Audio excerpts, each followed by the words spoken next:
تحریر فرماتے ہیں کہ ہم ایک خاتون کو زکوٰۃ دیا کرتے ہیں، بظاہر ان کا کمانے والا بھی کوئی نہیں اور ضروریات زندگی بھی پوری نہیں ہوتی۔ اب معلوم ہوا کہ ان کے پاس 4 لاکھ روپے ہیں اور پلاٹ لے لیا ہے۔ یہ رقم جو جمع ہوئی تھی ان کے پاس آئی اور پھر بھی وہ غریب اور مسکین تھی۔ اس حالت میں یہ انسان زکوٰۃ کا مستحق ہو جاتا ہے، صرف ضروریات پوری نہ ہوں۔ فقیر مسکین کون ہوگا، وضاحت کر دیں۔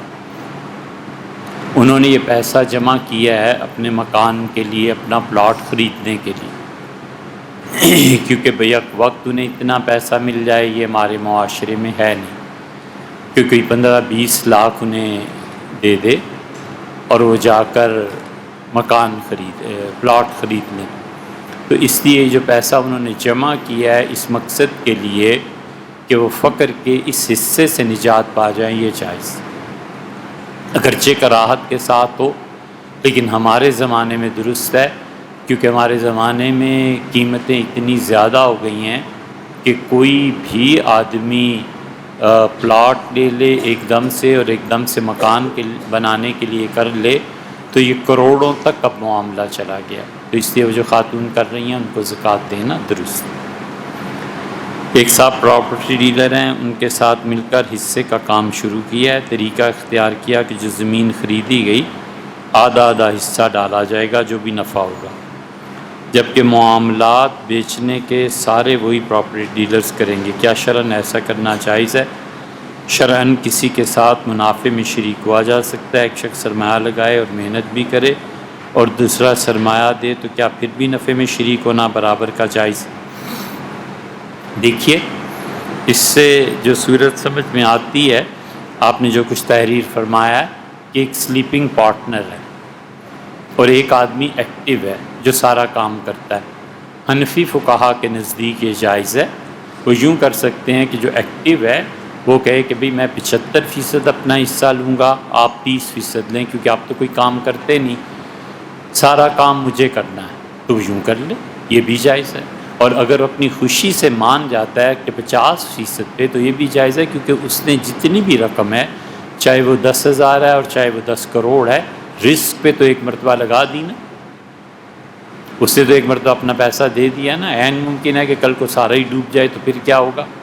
پھر وہ اپنے پارٹنر سے یہ بھی نہیں کہہ سکتا کہ تم مجھے پیسہ دو، تم نے سارا ڈبو دیا۔ وہ کہے گا جی آپ کے سامنے معاملات ہیں، میں نے زمین خریدی تھی، بارشوں میں زمین بہہ گئی، میں نے زمین خریدی تھی اتنے کی، پراپرٹی پہ ٹیکس لگ گیا، اب کوئی خریدتا نہیں، اب 15 سال سے زمین پڑی ہوئی ہے، اب کیا کریں؟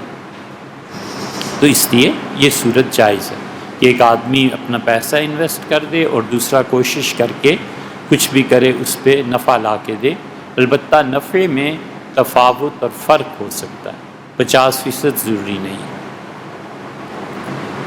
اسکول میں ایڈمیشن لے کر سال کے درمیان میں چھوڑ جاتے ہیں، ان کو داخلہ فیس واپس کرنے کا حق ہے، جبکہ عام طور پہ اسکولز واپس نہیں کرتے۔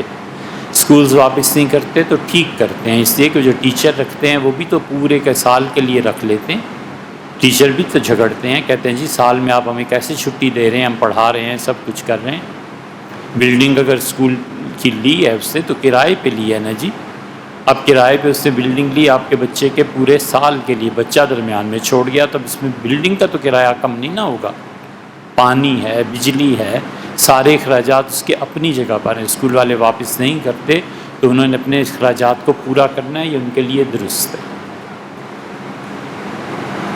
مختلف کاموں کی مد میں پیسے لیے جاتے ہیں، وہ کام نہ کریں جس کی مد میں پیسے لیے جاتے ہیں، تو نہ جائیں۔ مثلاً کوئی ڈے ہے، فنکشن ہے، اس پہ بچوں کو بلاتے ہیں تو بچے نہ جائیں نہ پیسے دیں، جو جائے گا وہ پیسے بھی دے گا، اس لیے کہ اس پہ بہرحال خرچ تو ہوگا۔ تعلیمی اعتبار کی نوعیت اور طرح سے بھی مختلف ہو جاتی ہے، اس نوعیت کو ذرا سا سمجھنا چاہیے۔ یہ جو عورت کا مسئلہ ہے یہ اسی طرح کا ہے۔ فقہا نے لکھا ہے کہ کسی بھی علاقے میں کسی بھی مہینے میں زکوٰۃ لوگ دیتے ہیں، مثلا رمضان میں دیتے ہیں، ہمارے یہاں کا رواج ہے۔ ایک طالب علم کا ماہانہ خرچہ 1 لاکھ روپے، اب اس کو آئندہ سال تک کے لیے 12-15 لاکھ روپے چاہیے۔ فقہا کہتے ہیں کہ قیمت مقرر ہوئی ہے اسٹیٹ بینک نے مقرر کی کہ 50,000 اس سال جس کے پاس بھی ہیں وہ زکوٰۃ ہوگی. تو یہ جو 11.5 لاکھ اس طالب علم کو چاہیے وہ کہاں سے لائے گا؟ وہ تو 50 سے جب 51,000 ہو گئے، 50,100 روپے بھی ہو گئے تو اس پہ زکوٰۃ آ گئی. شامی نے فقہا نے لکھا ہے کہ اسٹوڈنٹس طالب علم اس سے مستثنیٰ ہیں، وہ 12 لاکھ روپے زکوٰۃ جمع کر سکتا ہے.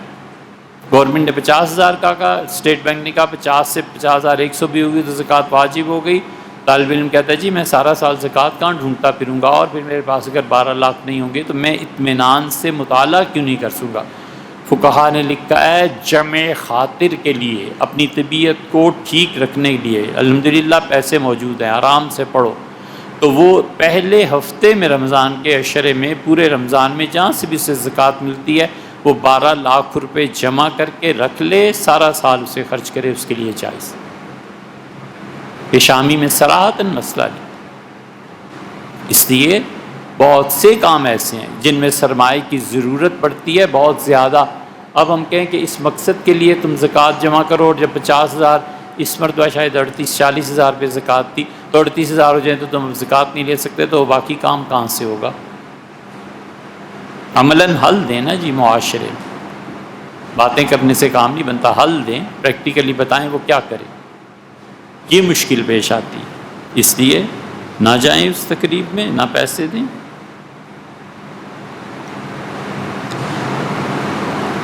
وزٹنگ خرچہ 300 روپے کا ہوتا ہے اور 600 روپے لیے جاتے ہیں. بالکل ٹھیک ہے، 300 روپے کا خرچہ ہوا تقریب پر، اور وہ جو انہوں نے اپنا وقت اپنے آپ کو پابند کیا، پرنسپل جو 6 گھنٹے بیٹھا رہا کہ ٹیچرز کب آتے ہیں، ان کے پیرنٹس کب آتے ہیں، وہ اتنے میں جا کے ٹیوشن پڑھاتا تو اسے پیسے مل جاتے نا جی. اس نے ٹیوشن نہیں پڑھائی، اسے کہا 6 گھنٹے مدر ٹیچر میٹنگ ہے تو 6 گھنٹے یہاں رہوں، اور 10 کام ہیں، پنکھے چلتے ہیں، صفائی ہے، یہ چیزیں، تو اس لیے وہ نہ غبن فاحش میں آتا ہے نہ کسی اور چیز. رزق کی کشادگی کے لیے حضور اقدس صلی اللہ علیہ وسلم نے عمل بتایا کہ جب دکان آفس پہنچے تو سلام دے کر تالا کھولے اور سورہ اخلاص پڑھے. آپ نے جس صحابی رضی اللہ عنہ کے عمل بتایا تھا بہت غنی ہو گئے تھے، یہ واقعہ ہمیں معلوم نہیں بھیجا. جو علماء کرام دوسرے لوگوں کو ہر سال حج نفل سے منع کرتے ہیں، وہ خود ہر سال حج کے لیے چلے جاتے ہیں اور کہتے ہیں ہمارے کام کچھ ایسے ہوتے ہیں کہ جانا پڑتا ہے، یا گروپ کی ذمہ داری ہوتی ہے، لیڈر بننا پڑتا ہے، یا پھر کتابیں خریدنے کے لیے جاتے ہیں. تو کیا ان کا یہ عمل درست ہے؟ کیا یہ خواص ہیں یا واقعتاً ان کا جانا جائز؟ خواص اور عوام کی ہمیں تو کوئی اتنی تفریق پتہ نہیں یار. سیدھی سی بات یہ ہے کہ ان سے جا کے پوچھو جو سارا سال حج پہ جاتے ہیں، اگر ان میں سچائی ہے، دیانتداری ہے، اور وہ عذر بتاتے ہیں اپنا کہ مجھے یہ عذر ہے، اس کو مان جانا چاہیے. اللہ جانے اور وہ جانے، وہ جو ہر سال حج سے منع بھی کرتے ہیں اور اپنے پاس ان کا عذر ہے، بالکل ٹھیک. عذر یہ ہے کہ 20 آدمی جمع ہو گئے، مفتی صاحب تو حج سے لوگوں کو منع کرتے ہیں، اب ہو گئے، ان کا حج فرض ہے، انہیں کرانا ہے، تو اس فرض حج کسی کا ضائع ہو جائے اس خدشے کے پیش نظر چلے جاتے ہیں. ٹھیک ہے، ایسے ہوا کرتا ہے. اصول تو آ کر صرف ایک رہ جاتا ہے کہ عذر اس کا واقعی ہے یا نہیں ہے. اگر عذر ہے اس کے لیے جائز ہو جائے گا، عذر نہیں ہے ناجائز ہو جائے گا. اجتماعی قربانی میں کچھ ادارے اور لوگ 15,000 روپے جمع کرتے ہیں اور جانور 80-90 ہزار کا خریدتے ہیں. کچھ خرچ ڈال کر سارے پیسے لگ گئے جبکہ جانور 20-30 ہزار منافع میں کماتے ہیں. یہ جائز نہیں ہے، یہ درست نہیں ہے. جتنے پیسے قربانی کے نام پہ لیے جاتے ہیں اتنی پیسوں میں قربانی کرنی چاہیے، اور جو رقم بچ جائے وہ لوگوں کو واپس کر دینی چاہیے. مثلاً فقہا نے لکھا ہے کہ ایک آدمی نے قالین مسجد میں دیا اور چند سال استعمال کے بعد قالین کی قیمت گر گئی.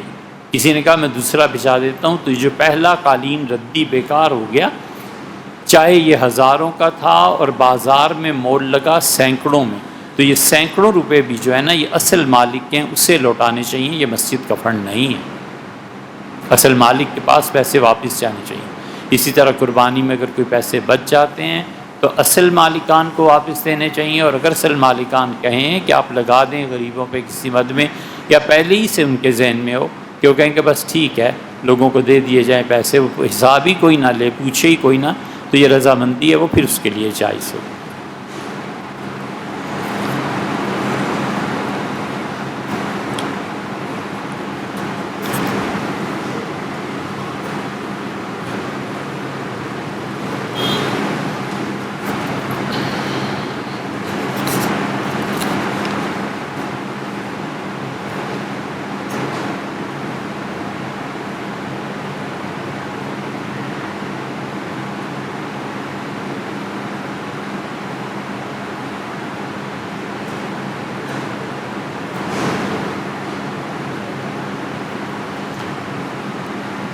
ایک صاحب نے تحریر فرمایا ہے کہ منگنی پر جو ورثاء ہوتے ہیں، جو ولی ہوتے ہیں خاتون اور اس مرد کے، وہ آپس میں ایجاب و قبول کر لیتے ہیں، یعنی طے کر لیتے ہیں کہ ہم اس بیٹی کی اس بچے کے ساتھ شادی کریں گے۔ یہ ایک طرح کا وعدہ ہے، اس میں نہ کوئی حق مہر ہے، نہ کوئی شرعی گواہ ہے، نہ کچھ اور چیز ہے، منگنی ہے، خطبہ ہے۔ حضور صلی اللہ علیہ وسلم کے زمانے میں بھی ہوتا تھا۔ اصل نکاح تو وہ ہے جو آپ نے بعد میں ذکر فرمایا ہے کہ لڑکی سے پوچھا جاتا ہے اور پھر ولی اس کا مقرر ہوتا ہے، اور لڑکی طرف سے ایجاب ہوتا ہے، لڑکے کی طرف سے قبول ہوتا ہے، حق مہر ہوتا ہے۔ اصل نکاح تو وہ ہے، لیکن یہ جو پہلا ہے یہ صرف ایک دوسرے کے ساتھ معاہدہ ہے، تعلق ہے۔ اب منگنی میں یہ جو تقریب ہوئی ہے یہ وعدہ ہے، اگر شادی نہیں کریں گے تو وعدہ توڑنے کا گناہ ہوگا، بشرطے کہ رشتے میں کوئی قباحت نکل آئے تو پھر تو نہیں ہوگا۔ رشتے میں کوئی قباحت نکل آئی، اب اس نے وعدہ توڑ دیا، اس نے کہا جی اس وقت تو لڑکا ٹھیک تھا، اب یہ ایسا ہو گیا، اس وقت لڑکی ٹھیک تھی، اب یہ معاملہ پیش آ گیا ہے۔ لڑکا اچھا خاصا تھا، ہم اپنے بچے کا نکاح یہیں کر رہے تھے، وہ کہتے ہیں ہمیں یہ قبول تھا، لیکن جب سے یہ چلا گیا امریکہ یا کہیں اور چلا گیا ہے تو ابھی آئے گا 10 سال بعد، ہم اپنی بیٹی کو نہیں بٹھا سکتے اتنے سال۔ وہ اس عہد اور پیمان کو توڑتے ہیں، نہیں گناہ گار نہیں ہوتے، اس لیے کہ عذر ایسا پیش آ گیا ہے جو واقعی معقول ہے، جو درست ہے، تو عذر کی بنا پر منگنی کو توڑا جائے گناہ نہیں، اور عذر کے بغیر توڑ دیا جائے تو وعدہ توڑنے کا گناہ ملے گا۔ رہ گئی یہ دوسرا نکاح، تو یہ نکاح اصل ہوگا، اور اگر یہ توڑے گا تو اس کے لیے پھر طلاق ہے کہ وہ ایک طلاق دے اور لڑکی عدت گزارے اور پھر اس کا نکاح ٹوٹ جائے گا۔ زیادہ سے زیادہ 2 طلاقیں دے اور 2 سے نہ بڑھے۔ سنت کا طریقہ ایک طلاق دینے کا ہے۔ حضور اقدس صلی اللہ علیہ وسلم نے طلاقیں دی تھیں، جب بھی ایک طلاق دی، نبی کریم صلی اللہ علیہ وسلم نے ایک سے زیادہ مرتبہ یہ حق استعمال نہیں فرمایا، سنت بھی یہی ہے۔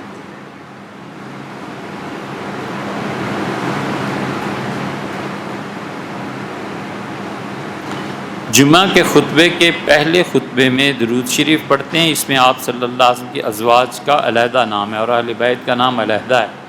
کیا آپ صلی اللہ علیہ وسلم کی ازواج اہل بیت میں نہیں آتی ہیں؟ اگر آتی ہیں تو اس درود شریف میں ان کا نام علیحدہ کیوں آتا ہے؟ مجھے تو نہیں معلوم بھائی۔ حضور اقدس صلی اللہ علیہ وسلم نے فرمایا تھا کہ تم میں سے جو شخص یہ چاہے کہ اس کو قیامت میں دیگوں کی حساب سے اور تھالوں کے حساب سے بغیر ناپے اجر اور ثواب دیا جائے، تو چاہیے مجھ پہ یہ درود پڑھے، اور یہ وہ درود ہے جو ہم خطبے میں پڑھتے ہیں تاکہ سننے والے اسے یاد کر لیں اور ہمیشہ اسے پڑھیں۔ سب سے افضل درود شریف کون سا ہے؟ فقہا نے اس پہ بحث کی ہے۔ پھر بعض کہتے ہیں یہ جو خطبے میں آپ سنتے ہیں یہ سب سے افضل ہے کہ اللہم صلی علی سیدنا محمد النبی الامی وازواجہ امہات المومنین وذریتہ واہل بیتہ کما صلیت علی آل سیدنا ابراہیم انک حمید مجید۔ وہ کہتے ہیں سب سے افضل درود یہ ہے۔ کچھ کہتے ہیں وہ ہے جو نماز میں پڑھا جاتا ہے، یہ ایک الگ علمی بحث ہے کہ کون زیادہ کون صحیح، مگر اتنی بڑی مباحث ہیں ان دو کے درمیان، تو اس لیے یہ پڑھنا چاہیے۔ اب اہل بیت کو رسول اللہ صلی اللہ علیہ وسلم نے ازواج مطہرات سے الگ کیوں کیا ہے، کیوں 2 مرتبہ فرمایا؟ ہوگی کوئی مصلحت، ہمیں معلوم۔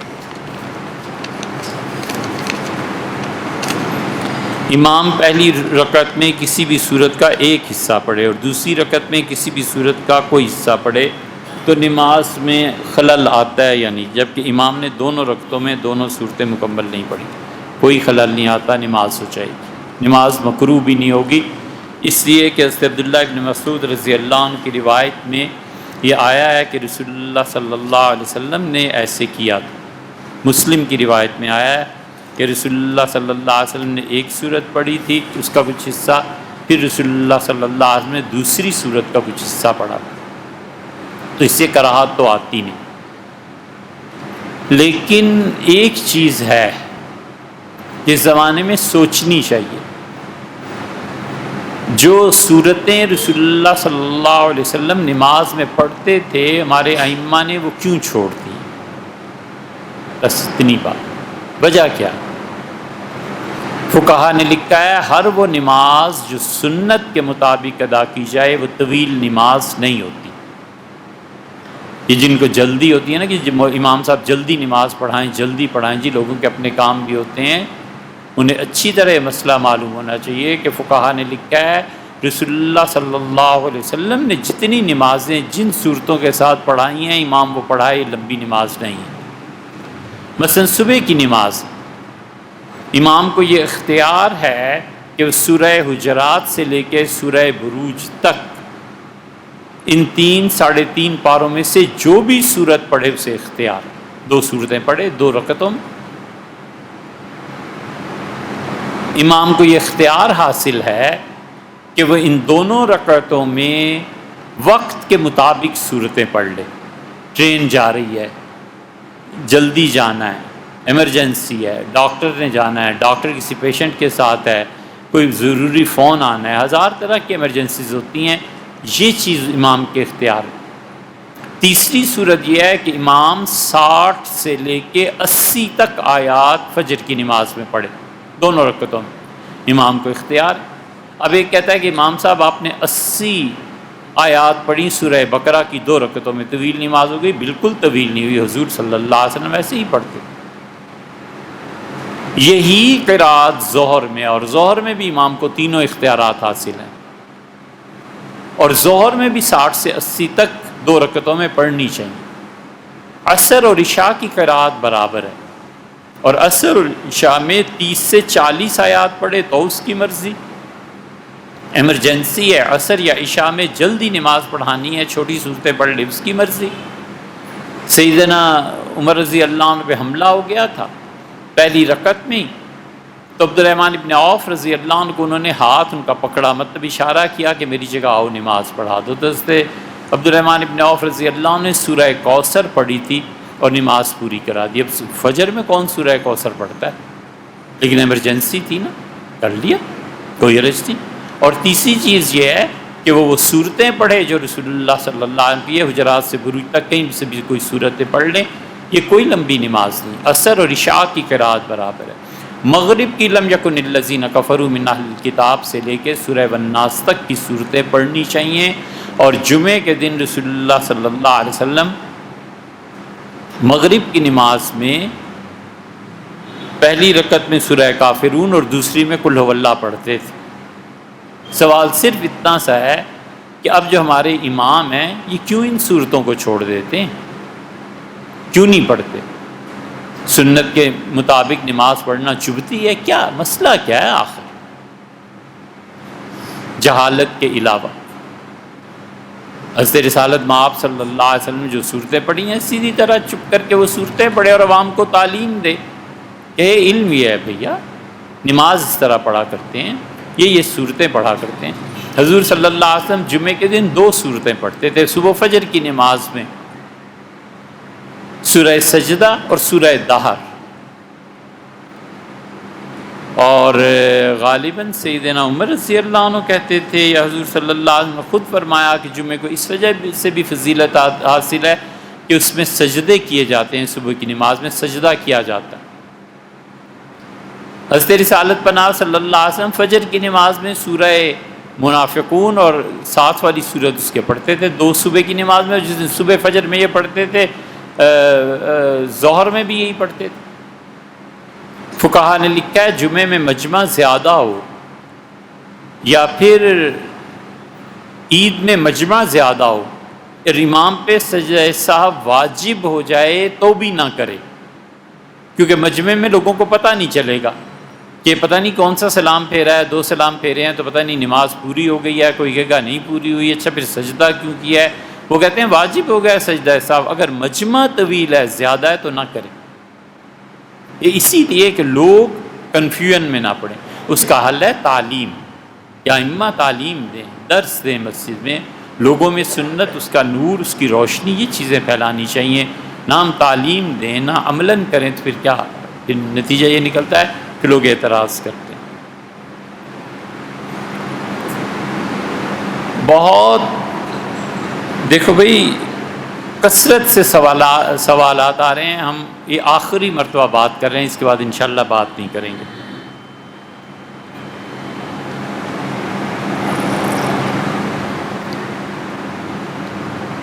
غزوہ ہند کے بارے میں، کہ غزوہ ہند اب شروع ہو گیا ہے، پھر ان کا دعویٰ ہے یہ غزوہ ہند 6 سال رہے گا، پھر ان کا دعویٰ ہے کہ ہندوستان کے جو حکمران ہیں انہیں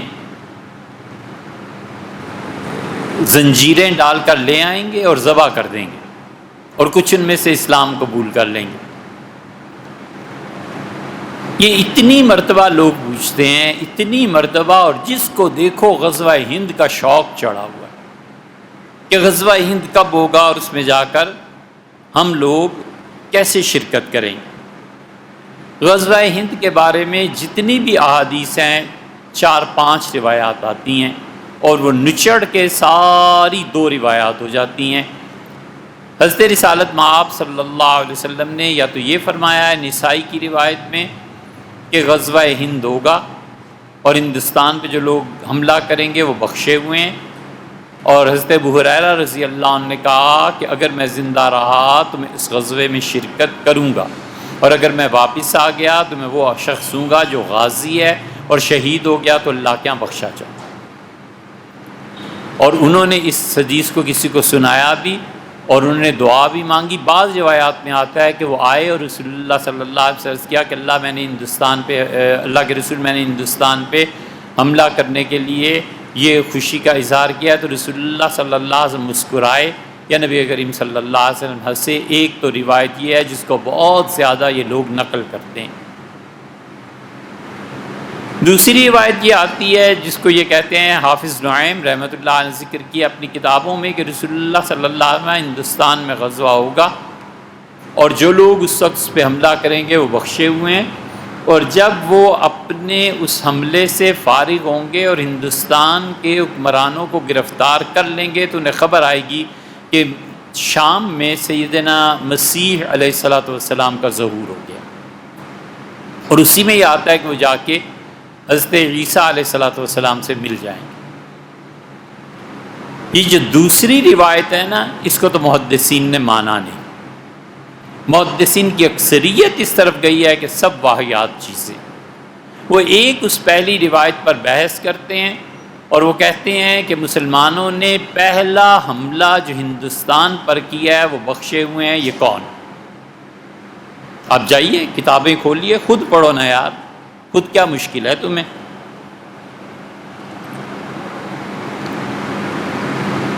ریسرچ کریں۔ جتنے بھی اس حدیث کی تشریح میں گئے،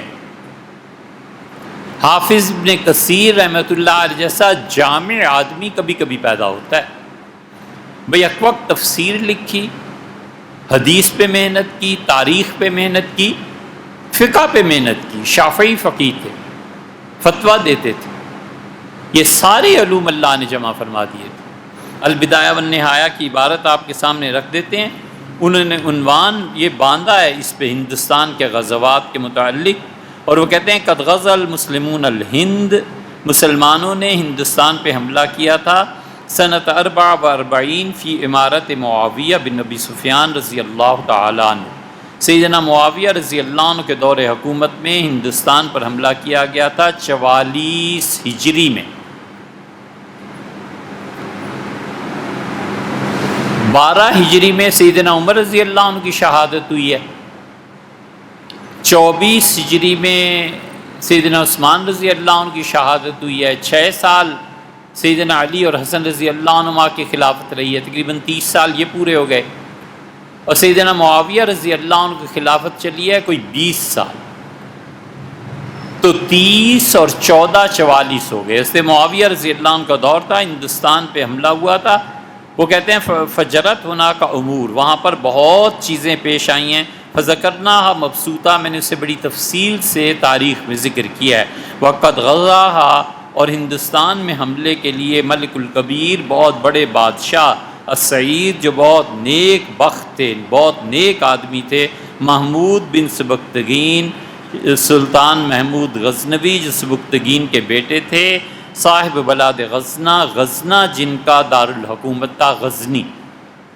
وما والاہا، اور غزنی کے گرد و پیش کے علاقے بھی انہی کے تھے، فی حدود 400، 400 ہجری کے قریب انہوں نے ہندوستان پہ حملہ کیا تھا، اور وہاں پر انہوں نے بہت سے کام کیے، وہ امورم مشکورہ، اور انہوں نے کئی ایسے کام کیے جن پہ ان کی تعریف کرنی چاہیے، وکسر الصنم الاعظم، اور انہوں نے بہت بڑے بت کو توڑ دیا تھا، المسمى بسومنات، سومنات کا بت جسے کہتے ہیں، اور انہوں نے وہاں سے تلواریں لیں، سیوف، ورجع الی بلادہ، اور وہ واپس پلٹے ہیں اپنے وطن غزنی کو، سالمن غانمن، بڑی سلامتی کے ساتھ یہ لشکر واپس آیا ہے، اور غنیمت کا مال انہوں نے لیا ہے، اور اس وقت حالانکہ جنگ کر رہے تھے بنو امیہ بھی، لیکن وہ سندھ اور چین وغیرہ کے علاقوں میں تھے۔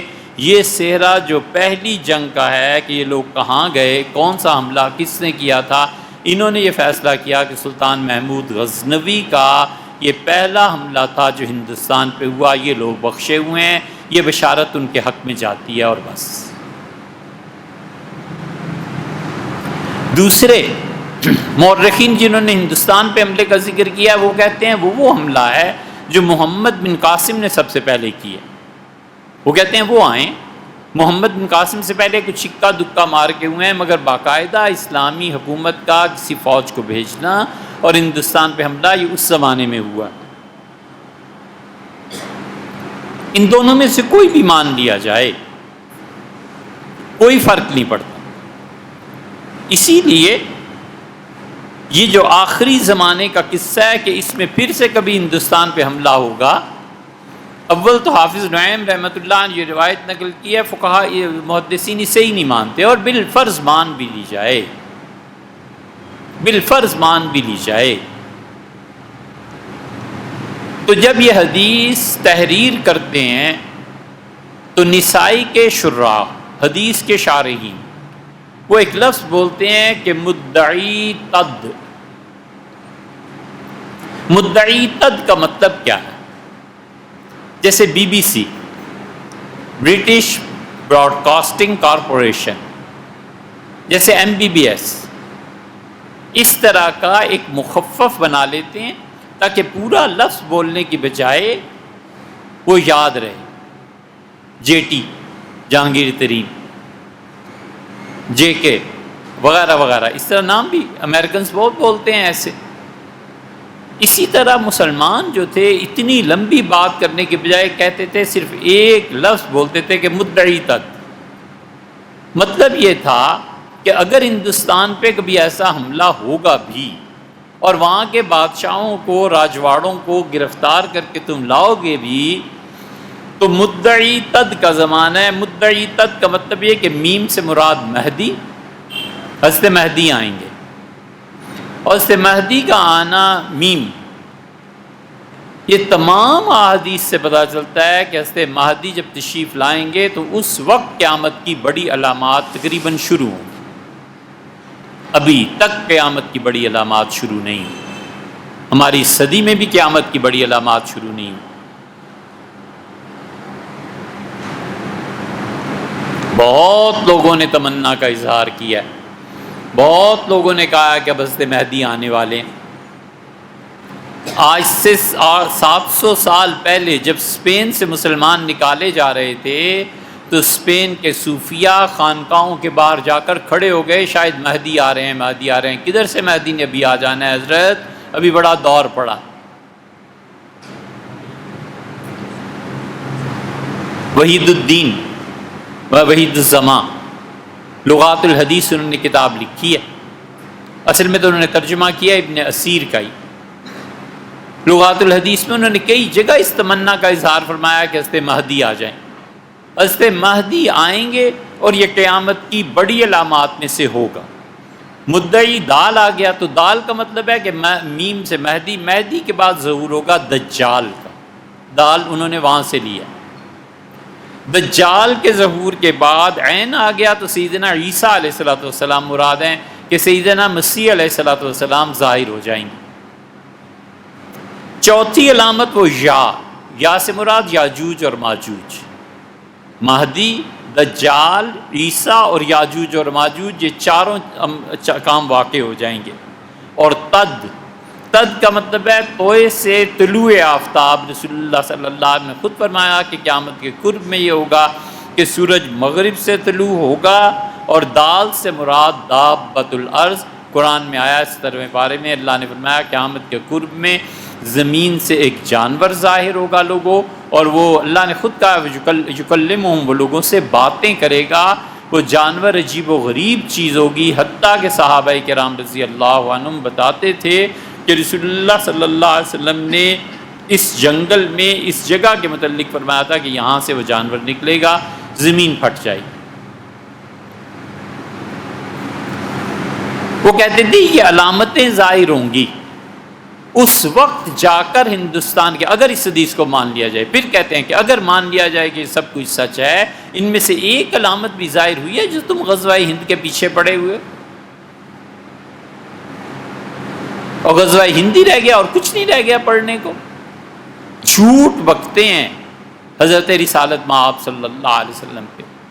ہمیں حضور صلی اللہ علیہ وسلم کی نبوت پہ 100% یقین ہے، ہمیں غیرت آتی ہے حضور صلی اللہ علیہ وسلم پہ، کیوں یار ان کے ذمہ جھوٹ لگاتے ہو؟ میں سیاسی اغراض و مقاصد، ہندوستان کے خلاف اب 10 باتیں کریں، دشمن جانے، حملے کریں، جو آپ کا جی چاہے کریں، اس مذہب میں دخل نہ دیں یار، اس دین کو خدا کا واسطہ ہے اس جھوٹ کا مرتکب نہ کریں۔ یہ دین، اس کی حفاظت کسی کی تو ذمہ داری ہونی ہے نا۔ ملک کی حفاظت نہ کریں تو غدار قرار پائیں، اور دین کی حفاظت نہ کریں اس کے باوجود علامہ اور مولوی اور جنتی اور خاتمہ بالخیر، کیوں بھئی؟ اسی مت کرو ایسی بات جو رسول اللہ صلی اللہ علیہ وسلم نے نہیں کہی۔ حضرت رسالت مآب صلی اللہ علیہ وسلم نے کوئی دعا نہیں فرمائی پاکستان کے لیے، یہ جھوٹ ہے جو کہتے ہیں۔ یار حضرت صلی اللہ علیہ وسلم کو کیا پڑی ہے پاکستان کے لیے دعا کری؟ 27 رمضان کو اور تھوڑے دنیا میں کام ہوئے ہیں جو ایک پاکستان کا بننا تھا۔ محض ان لوگوں کے ایجنڈے اور پراپوگنڈے جو سیاسی مقاصد کے لیے خدا کے دین کو استعمال کرتے ہیں، اس کے علاوہ کچھ بھی نہیں۔ پبلک کو بے وقوف بناؤ۔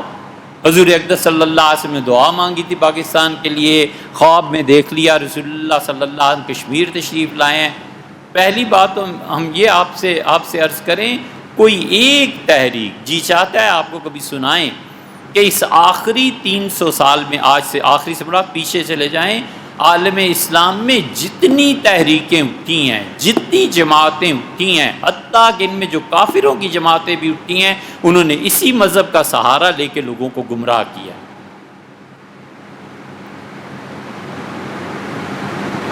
جی چاہتا ہے کہ کبھی 15-20 تو ایسے ہی گن دیتے ہیں۔ تحریک خلافت نہیں اٹھی، اخوان المسلمین نہیں اٹھے اسلام کے غلبے کے لیے، جماعت اسلامی نہیں اٹھی، تبلیغی جماعت نہیں آئی، انڈونیشیا میں تحریک نہیں اٹھی، شام میں نہیں تحریک اٹھی، مراکش میں نہیں اٹھی۔ ہم ان تحریکات کا نام لیں، پوری تاریخ ہے 300 سال میں کتنی۔ فرائضی تحریک نہیں اٹھی، فرائضی تحریک کہاں اٹھی تھی؟ بنگال میں۔ نیل جو کپڑوں میں لگاتے ہیں، نیل کی تحریک نہیں اٹھی تھی؟ سنوسی لیبیا میں نہیں اٹھے؟ ترک نہیں اٹھے؟ کتنی تحریکیں کہو ہم نام لیں۔ یہ اللہ کو مانیے یار، جا کے پڑھیے، کوئی ایک تحریک ان میں ایسی نہیں ہے جس میں مذہب پہ جھوٹ نہ بولا گیا ہو۔ میں ایک آپ کو واضح جھوٹ بتاؤں، یہ سب کے سب جھوٹے یہ لکھتے رہے کہ حضور صلی اللہ علیہ وسلم خواب میں آئے اور فرمایا بالکل تم غالب آؤ، سنوسی مشائخ بھی یہی لکھتے تھے کہ لڑو اللہ کے راستے میں، مرو، جہاد کرو، اور دیکھو یہ لیبیا اسلام کا گہوارہ بنے گا۔ اخوان المسلمون والوں کو بھی خواب آتے تھے، جماعت اسلامی کو بھی بڑے خواب آئے۔ حضرت رسالت مآب صلی اللہ علیہ وسلم کا اب کشمیر میں خواب آ گیا کہ حضرت رسالت مآب صلی اللہ علیہ وسلم، ارے بھیا ابو جہل کو عالم بیداری میں نظر آتے تھے، یہ بات غور سے سنو، ابو جہل کو عالم بیداری میں نظر آتے تھے، حضرت رسالت مآب صلی اللہ علیہ وسلم کشمیر کے غم میں ڈوبے ہوئے ہیں، تو وہ مودی کو خواب میں نظر آتے کہ کیا کر رہے ہو، تو کوئی بات ہے؟ جنرل قمر باجوہ کو خواب میں آتے کہ جاؤ بھی کچھ کرو۔ مانا آپ کو خواب آیا، میں اس خواب کا یہ حصہ لینا ہے کہ لوگوں کو، پبلک کو بے وقوف بناؤ، لوگ دھاڑے مار مار کے روئیں اور ان احادیث پہ، ان چیزوں پہ اعتبار کریں۔ خواب سے ہوتا کیا ہے؟ کوئی ایک تحریک کامیاب ہوئی ہے، ایک تحریک۔ حضرت رسالت پناہ صلی اللہ علیہ وسلم بہت لوگوں کو خواب میں آیا، فرمایا تبلیغی جماعت میں جاؤ۔ بھئی آپ تبلیغ میں جانے نہ جانے کا فیصلہ کریں، 1000 بار کریں، اللہ کا شکر ہے تبلیغ سے ہزاروں نہیں، لاکھوں نہیں، کروڑوں کو ہدایت ملی ہے۔ آپ اپنے شعور کی بنیاد پہ کیجئے، چھوڑ دیجئے خواب۔ آپ علم کی بنیاد پہ کیجئے، اپنی تمنا، اپنی خواہش کی بنیاد پہ کیجئے، آپ اسلام کے درد میں کیجئے، بالکل ٹھیک ہے آپ کا فیصلہ۔ یہ کیوں کہتے ہو کہ حضور صلی اللہ علیہ وسلم نے بھیجا؟ اگر سٹینڈرڈ رسول اللہ صلی اللہ علیہ وسلم کا آنا ہے تو بتاؤں پھر اہل تشیع کی کتابیں جن میں جا جا کے حضور صلی اللہ علیہ وسلم نے خوابوں میں کہا کہ شیعہ ہو جاؤ، اہل السنہ تباہ ہونے والے۔ 2 مثالیں ہو گئیں۔ احمد رضا خان صاحب نے فتاویٰ میں لکھا ہے کہ حضرت رسالت مآب صلی اللہ علیہ وسلم نے مجھے مامور فرمایا ہے اس بات پر کہ میں دیوبندیوں کو کافر کہوں اور تمہیں بتاؤں کہ یہ دیوبندی کافر ہوتے ہیں۔ حضور صلی اللہ علیہ وسلم نے میری ڈیوٹی لگائی ہے۔ طاہر القادری صاحب کو بھی خواب میں آئے تھے حضرت رسالت مآب صلی اللہ علیہ وسلم۔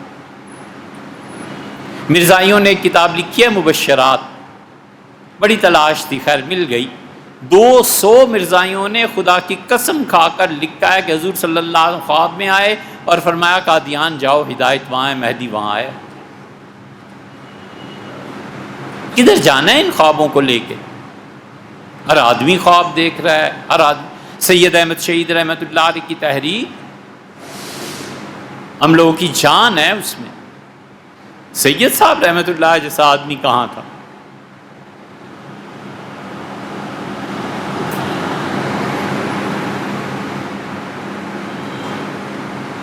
خدا کا وہ برگزیدہ بندہ جسے اللہ نے چنا، اللہ تعالیٰ نے اپنے دست مبارک سے کھجور دی، فرمایا کھاؤ، دوسری دی اور فرمایا ہم اور بھی دیں گے۔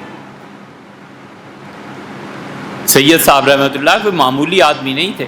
انہوں نے حضرت شاہ عبد العزیز اپنے پیر و مرشد رحمۃ اللہ کو لکھا ہے کہ مجھ سے وعدہ کیا گیا ہے کہ بخارا تک تمہاری سلطنت پھیلے گی۔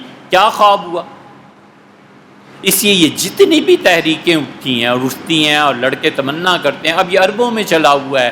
جتنے عرب یہ بچے ہیں نا جوان ہو رہے نئے نئے، اپنی حکومتوں کے تختے الٹو، سعودیہ میں انقلاب ڈالو، اس میں انقلاب، اس میں انقلاب، اس کے ہم کہتے ہیں یار تم اہل حدیث ہو۔ اہل حدیث کا مستند مسلک یہ ہے کہ ہم امام حاکم وقت کے خلاف تلوار نہیں اٹھائیں گے، یہ مسلک طے شدہ ہے۔ کیوں تم اپنے مسلک کو سے ہٹتے اور توڑتے ہو؟ جوان بچے ہیں، پراپوگنڈا ہوا ہے، حکومتوں کو بدلنا ہے، عرب امارات کو بدلنا ہے، مصر کو بدلنا ہے، فلاں کو بدلنا ہے، فلاں کو بدلنا کچھ بھی نہیں، اور اوپر سے حضور صلی اللہ علیہ وسلم بھی آ گئے تھے خواب میں بشارتیں دینے۔ حنفیہ کا ٹھیٹھ اور سیدھا سادہ مسلک یہ ہے کہ ہم حکومت وقت کے خلاف جب وہ ظلم اور کفر پہ مشتمل ہو بغاوت کریں گے، جبکہ ہمارے پاس 2 چیزیں ہوں، ایک یہ کہ حکومت سے طاقت لینے کی ٹکر ہو، اور دوسرے یہ کہ جب ہم غالب آ جائیں گے تو ہم اس ملک میں پہلے سے بہتر نظام نافذ کر سکیں گے۔ حنفیہ نے 2 شرائط دی ہیں، ان کا اگر یہ شرائط پوری ہوتی ہیں تو لڑ پڑو، ٹکرا جاؤ، نہیں شرائط پوری ہوتی تو چپ کر کے بیٹھو، صبر کرو۔ کدھر گیا پھر؟ بخارا تو اب تک نہ آیا۔ یہ صاحب حضوری ہیں، مدینہ منورہ میں رہتے ہیں، حضور اقدس صلی اللہ علیہ وسلم کی مجلس میں رہتے ہیں. اچھا بھائی ٹھیک ہے مان لیا. نبی کریم صلی اللہ علیہ وسلم فرمایا تھا کہ انہیں امیر المومنین بنا دو اور انہیں چیف آف آرمی اسٹاف بنا دو. پھر کدھر گئے آخر رسول اللہ صلی اللہ علیہ وسلم کے اتنے خواب؟ یہ مرزائیوں کو بھی آتے رہے، شیعہ کو بھی آتے رہے، دیوبند کو بھی، بریلی کو بھی، تبلیغ کو بھی، اس کو بھی، اخوان المسلمین کو بھی، جماعت اسلامی کو بھی. ہوا کیا ان خوابوں کا؟ کرائٹیریا کیا ہے؟ اپنی عقل اور شعور کی کوئی بات نہیں، عقل سے کام نہیں لینا. اس لیے اس قسم کے جتنے خواب ہیں نا آئے ہوں گے، دیکھنے والوں نے دیکھے ہوں گے، یہ سب سیاسی مقاصد کے لیے استعمال ہوتے ہیں. حتیٰ کہ جب 71 کی جنگ ہوئی ہے تو اس میں بھی خواب آئے کہ رسول اللہ صلی اللہ علیہ وسلم فرمایا ہندوستان تباہ ہو جائے گا اور یہ ہو جائے گا. اندرا گاندھی نے بتا دیا کیسے تباہ ہوتے. پاکستان بنا تھا اس وقت بھی مسلم لیگ والوں کو خواب آتے تھے کہ رسول اللہ صلی اللہ علیہ وسلم فرمایا ایسا ملک بن رہا ہے جہاں پر میرا دین مکمل طور پہ نافذ ہو جائے گا، کود جاؤ تحریک میں، اور دین نافذ ہو گیا. کیوں لوگوں کو بے وقوف بناتے ہو یار؟ کیوں عوام کے جذبات سے کھیلتے ہو؟ مصیبت یہ ہے کہ عوام بھی پڑھی لکھی نہیں ہے. اور حضور اقدس صلی اللہ علیہ وسلم کے اسم گرامی پہ ظاہر ہے مسلمان مومن آدمی محبت کی وجہ سے مر مٹتا ہے، اسے پتہ ہی نہیں چلتا کہ یہ سب کا سب جھوٹ ہے. اور ہوا کیا پھر 71 میں؟ قوم بھی اتنی زیادہ مردہ ہوئی ہے کہ جنرل نیازی نے اپنی سوانح پڑھو جا کے جنرل نیازی کی، پتہ چلے. جنرل نیازی کہتا ہے کہ جب میں واگا کے بارڈر سے پاکستان داخل ہوا تو لاہوریوں نے اتنا زبردست استقبال کیا، اتنے تحفے طائف لائے کہ مجھے اپنے گھر میں کمرہ خالی کرنا پڑ گیا. جب کمرہ پورا تحفوں سے بھر گیا تو میں نے دالان میں تحفے رکھے. یہ قوم تھی اور یہ اس کے لیڈر تھے، یہ تحفے پیش کرنے کے قابل تھے. پیر صاحب راستے میں کھڑے ہو گئے، بازو پھیلا دیے. جنرل ایوب بھی بے وقوف آدمی. حضرت کیا ہوا؟ حضور صلی اللہ علیہ وسلم آئے تھے، میں معانقہ کر رہا تھا. اچھا صاحب، حضور صلی اللہ علیہ وسلم آئے، ملے، ایوب خان کو ساری بشارتیں دیں، اور ایوب خان نے اس کے عوض میں ٹھیک جہاں پنڈی سے فیض آباد اور اسلام آباد آپس میں ملتے ہیں، فیض آباد کے قریب 40 کنال جگہ دے دی CDA کی، اور لکھ بھی دیا کہ اس پہ ٹیکس بھی معاف ہے، بجلی کے بل بھی معاف ہیں. 40 کنال جگہ حضرت پیر صاحب کو مل گئی. مری کے رہنے والے تھے، پھر اولاد میں تقسیم ہو گئی. اللہ کا شکر ہے اب کروڑوں پتی. حافظ آباد کے تھے صدیق صاحب، ان کی ہے ذوق پرواز. یہ کتاب پڑھنا ذرا، پڑھتے تم ہو نہیں یار، کدھر جائیں. صدیق صاحب معمولی کلرک کی حیثیت سے اس نے لکھا ہے، میں نے شروع کیا، گاؤں سے نکلا، اور ملٹری اکاؤنٹس میں جو انتہائی عہدہ ہے اس تک پہنچے. ہمیں یاد نہیں رہا اس عہدے کا کیا نام ہے، ملٹری اکاؤنٹنٹ جنرل ہوتا ہے، جو بھی ہوتا ہے. جب GHQ کا حساب سامنے آیا انہوں نے کیا تو انہوں نے کہا جی پریزیڈنٹ ایوب صاحب نے 6 گاڑیاں لی ہوئی ہیں، 6 بچے ہیں، ان کے لیے اتنی گاڑیاں لی ہوئی ہیں، اور بچے ان کے سارے انہی گاڑیوں پہ سفر کرتے ہیں، اور سرکار کو ہر مہینہ کرایہ ادا ہوتا ہے اتنا، اور گاڑی کا کرایہ ہے اتنا، اور پچھلے اتنے سال سے یہ گھپلا جاری ہے. 17 لاکھ روپے ایوب خان صاحب کے ذمے بنتے ہیں.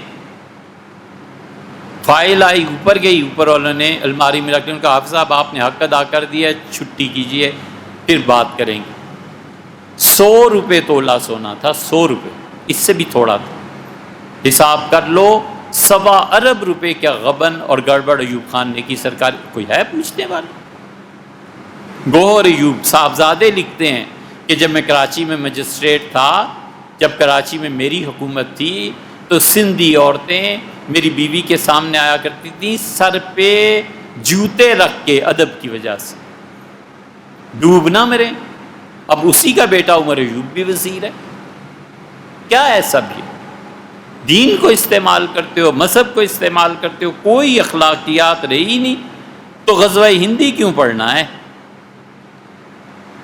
ٹھیک نہیں کرنا اپنے آپ کو، کوئی عقل اور شعور سے کا ساری رات جاگتے رہنا، دن بھر سوتے رہنا، یہ قوموں کے وتیرے اور طریقے. یہ اتنی امت میں وبا پھیل گئی ہے راتوں کو جاگنے کی اور دنوں کو سونے کی، کہ عام طور پہ چھٹی کے دن سنڈے منایا جا رہا ہے اور دوپہر کو اٹھ رہے ہیں. یہ کیا زندگی ہے یار؟ اور پوری امت میں وبا پھیلی ہوئی. راتوں کو جاگو، دنوں کو سو، 9 کے بجائے 9:30 آفس آؤ، اور آگے بھی پھر اونگتے رہو کہ کیا کرنا ہے کیا نہیں کرنا. یہ چیزیں نہیں خیال میں آتی. حضور صلی اللہ علیہ وسلم بشارت دے گئے، بھیا جنہوں نے دیکھا ہے رسول اللہ صلی اللہ علیہ وسلم کو، اللہ انہیں مبارک کرے. کسی بھی تحریک، کسی بھی بڑی چیز کی بنیاد کبھی خواب پہ مت رکھنا. بس یہ آخری گزارش. حضور اقدس صلی اللہ علیہ وسلم خواب میں آ کے کہہ گئے ہیں کہ ہندوستان پہ کشمیر کے لیے جہاد کرو. ہمیں تو رسول اللہ صلی اللہ علیہ وسلم سامنے آنکھوں سے نظر آئے نا یہاں، اور فرمائیں کہ جہاد کرو، تو ہم ہاتھ باندھیں گے کہ اللہ کے رسول معذرت نہیں جاتے. اور ایسے حیا باختہ ہوئے ہیں، ایسے حیا باختہ ہوئے ہیں کہ ہمارے پاس ایٹم بم ہے، 1 پاؤ کا بھی ہے، 1.5 پاؤ کا بھی ایٹم بم ہے. تمہیں پتہ ہے ایٹم بم کیا چیز ہوتا ہے؟ بجائے اس کے کہ اللہ نے آپ کو حکومت دی ہے، آپ اٹھیں اور دنیا کی بڑی طاقتوں سے کہیں کہ آپ ایٹامک جو ویپنز ہیں انہیں ختم کریں، دنیا میں جینے دیں انسانوں کو. رشیا اور امریکہ نے ایک معاہدے کے تحت 4000 ایٹمی ہتھیار ضائع کیے تھے. بجائے اس کے کہ آپ اپنی قوت بڑھائیں اور کہیں جناب باقی کو بھی ضائع کریں، انسانوں کو جینے دیں. بس 2 تجربوں سے جو دنیا گزر گئی، ناگاساکی اور ہیروشیما میں، بس ہو گئی. اب ہم انسانوں کو جینے دیں. اب وہ دور لد گئے. آپ کریں، اس کے بعد ہندوستان کرے، اس کے بعد ہم بھی کر دیں گے. بجائے اس کے کہ یہ موقف اپنایا جائے دھمکیاں کہ ایٹم بم اور ایٹم بم. تم پاؤ کے بنا کے بیٹھے ہو اور اگلا شیر کے بنا کے بیٹھے ہو، تو پھر کیا ہوگا؟ کتنی بےہودہ تمنا ہے کہ ایٹمی جنگ ہو جائے. اللہ نہ کرے، اللہ نہ کرے. ولیعذ باللہ کروڑوں آدمی مارے جائیں یار، بچے مارے جائیں، عورتیں ماری جائیں، دنیا میں بارشیں نہ ہوں. اللہ کا یہ نظام کیسے چلے گا اور کیا ہوگا؟ بجائے اس کے کہ اللہ سے خیر مانگو، ہم اچھائی کے لیے جدوجہد کریں، ہم اس دنیا کو رہنے کے قابل بنائیں. ہم کافر کو بھی کہیں کہ تمہیں بھی جینے کا حق ہے، ہمیں بھی جینے کا حق ہے، یہ خدا کا دین ہے یار، اس پہ آ جاؤ. نہیں آتا تو اللہ جانے وہ جانے. الٹے کام پڑے ہوئے، اس سے کوئی غزوہ ہند نہیں ہونا. اور اگر فرض کر لو ایک لمحے کے لیے ہونا بھی ہے، تو وہ وقت آئے گا جب حضرت مہدی کا ظہور ہو جائے گا. اور اس سے پہلے کی حدیثیں یاد نہیں ہیں؟ حضور اقدس صلی اللہ علیہ وسلم نے فرمایا کہ ادھر سے ایک قوم آئے گی جن کا کوئی مذہب نہیں ہوگا. اور حضرت رسالت مآب صلی اللہ علیہ وسلم نے فرمایا کہ وہ مذہب جو ہوگا کوئی نہیں، اور ان کے چپٹے چہرے اور چھوٹی چھوٹی آنکھوں والے، اور وہ جب اٹھیں گے تو پہلا مقام اس کا بصرہ ہوگا. اچھا ایک حدیث کی بات اور سنا دیں. صحابہ رضی اللہ عنہ کہتے ہیں کہ حضور صلی اللہ علیہ وسلم نے جب فرمایا نا ہندوستان پہ جہاد ہوگا، تو ہم نے اس سے مراد لیا کہ اس سے بصرہ مراد ہے. کیونکہ ہمارے ہاں صحابہ رضی اللہ عنہ کہتے ہیں ہمارے ہاں ہندوستان سے مراد ہندوستان کی طرف یعنی بصرہ مراد دی جاتی تھی. جیسے کوئی کہتا ہے کہ کہاں کھڑے ہو، وہ کہتا ہے فیض آباد. کہتا ہے کہاں؟ صدر کی طرف کہ پارا کی طرف؟ وہ کہتا ہے 0 پوائنٹ کی طرف. صحابہ رضی اللہ عنہ کا ہندوستان سے مراد ہماری بصرہ ہوتی تھی. اس لیے محدثین کہتے ہیں کہ ہندوستان پہ جو پہلا حملہ کرے گا اس سے ہندوستانی مراد ہی نہیں، اس سے مراد تو ایران کی جنگیں ہیں کہ ایران پہ جب پہلا حملہ ہوگا، اور وہ حضرت سعد رضی اللہ عنہ نے کیا تھا. تو اس لیے یہ جو چیزیں ہیں بصرہ کا اسی لیے ذکر فرمایا پہلا پڑاؤ ان کا بصرہ ہوگا. اور حضور صلی اللہ علیہ وسلم نے فرمایا اس وقت استنبول میں عیسائیوں کے ساتھ جنگ ہو رہی ہوگی. یہ سارے واقعات جو ہیں ابھی کئی 100 سال پڑے ہیں. خام خواہ ان حدیثوں کو اپنے اوپر منطبق کرنا، سیاسی مقاصد نہ کرو یار. حضور صلی اللہ علیہ وسلم نے جو نہیں فرمایا نا، یہ نہ کرو، مہربانی کر کے حدیث پہ جھوٹ نہ بولو. بس اتنی بات.